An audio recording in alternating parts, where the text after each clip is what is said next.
प्रथम न्यूज आसुची पाकिस्तान विरोध में बड़ प्लान करुछंती क्वाड देश।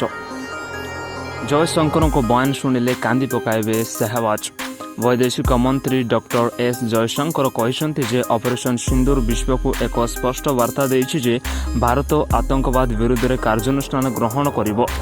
जयशंकर बुधवार 2 जुलाई 2025 वाशिंगटन रे एक सांबादिक सम्मेलन रे पहलगाम आतंकवादी आक्रमण एवं सीमा पार आतंकवादी उपरे क्वाड देश मानकर मिलित विपत्ति उपरे मध्य कहिथिले एवं कहिदेले जे क्वाड देश माने अपराधी न्याय प्रदान करबा विषय रे कथा हेबा गुरुत्वपूर्ण। पाकिस्तान बारंबार कहिबार जे क्वाड देश माने पहलगाम आतंकवादी आक्रमण को निंदा करिबा समय रे यह उल्लेख करिनथिले किंतु मिलित विपत्ति यह आडकू इंगित करुथिला। जयशंकर कहते जे क्वाड को विपत्ति एवं 25 एप्रिल रे सुरक्षा परिषद द्वारा जारी विपत्ति रे आम पाई गुरुत्वपूर्ण कथा होछि जे आतंकवादर अपराधी मानकू दायी करबा उचित, से मानकू काठ गोड़े ठिया करा उचित। संवाद सरबराह संस्था पीटीआई रिपोर्ट अनुसार एस जयशंकर कहते यह गुरुत्वपूर्ण कारण तापरे आमको विश्व को कहबाकू पड़िबो जे आमे कौन कलु। मे 7 तारिख रे आरंभ होइतबा ऑपरेशन सिंदूर उद्देश्य होछि जदि आतंकवादी आक्रमण हुए तेबे आमे एहाकू घटाइतबा लोकंक विरुद्ध रे सेमानकर समर्थक आर्थिक सहायता प्रदानकारी एवं सहयोगी विरुद्ध रे कार्यानुष्ठान बिल्कुल भाव ग्रहण कराजिबो। तो चलतु देखिनेबा आ गोटे बड़ खबर को। दलाई लामा को उत्तराधिकारी चाइना को कड़ा मेसेज देला भारत। दलाई लामा को उत्तराधिकारी किए हेबो से प्रश्न रे एबे भी सस्पेंस रही। चाइना एही प्रसंग रे संपृक्ति कहिछि जे एहार अनुमोदन बिना दलाई लामा को उत्तराधिकारी चयन प्रक्रिया को वैध विवेचना करा जिवो नाही। एबे भारत परोक्ष रे चाइना को वर्जना करिछि। एक रिपोर्ट अनुसार भारत कहिछि जे दलाई लामा व्यतीत अन्य केही तांकर उत्तरकारी स्थित करि पारिबे नाही।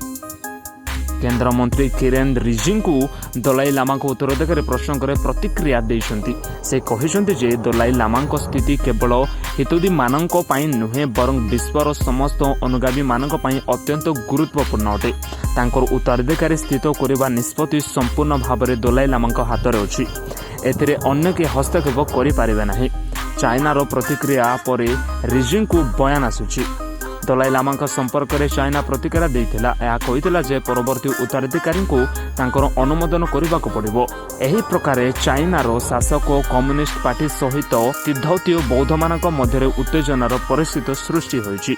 तिब्बतीय धर्मगुरु दलाई लामा कहिसंति जे दलाई लामा संस्था जारी रहिबो एवं केवल गार्डन फॉर ड्रंक ट्रस्ट तांकर उत्तराधिकारी निष्पत्ति नेबार अधिकार पाइबो।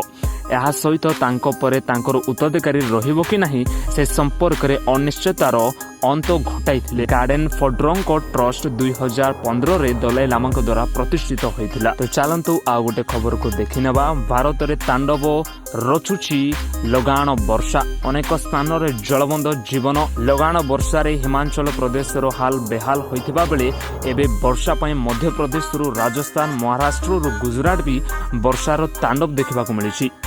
20 जून ठारू एमिति वर्षार वित्पात देखिबाकू मिलिथिबा बेले गत सप्ताह हेबो स्थिति पूरा संगीन रहिछि। मध्य प्रदेश रे भोपाल रे पानीर सुओ खेलुछि। लगाण वर्षा परे भोपाल रेल स्टेशन अंचल रे जलबंद अवस्था सारिछि। प्राय 3 फुट उच्चरे पानी जमिछि एवं छोट बन्यार भ्रम सृष्टि करिछि। राजस्थान रे स्थिति पूरा संगीन हो जाइछि। राजस्थान पाली रे जनबंद पाई सहर पूरा समुद्र पालटिछि, जेउंटी कार एवं ट्रैक्टर भली गाड़ी सबु पानी रे फसी जाइछि। महाराष्ट्र रे वर्षा परे जलबंद समस्या पाई लोकन को चिंतार पकाइछि। आमासरे वर्षा परे बन्या स्थिति उपजिबा फल रे 16 दिन तले तैयारी करा जाइतिबा बाउंस पोल भांगी सारिछि। अनेक स्थान रे पानी पाई रास्ता धसी जाइछि। मध्य प्रदेश रे लोके पानी पाई घरु बाहरी पारु नाहंती, तेणु से माने जैसे भी सहारा रे घरु सुरक्षित स्थान को यात्रा करुछंती। तो सांग माने यह थिला आजिर किछि मुख्य खबर। जदि खबर माध्यम दे आपण माने किछि भी अपडेट पाइछंती, न्यूज गुडा को जानि पारिछंती, ताले गोटे लाइक करबे एवं आपण माने निश्चित भाव गोटे कमेंट करि पारबे कि आपण माने केउ डिस्ट्रिक्ट रे रहंती, जो द्वारा कि आपण मानको डिस्ट्रिक्ट अनुसार आपण मानको निजस्व खबर आपण माने पाई पारबे। ए वीडियो को लाइक करबे एवं सब्सक्राइब निश्चित भाव करबे। ବାଏ।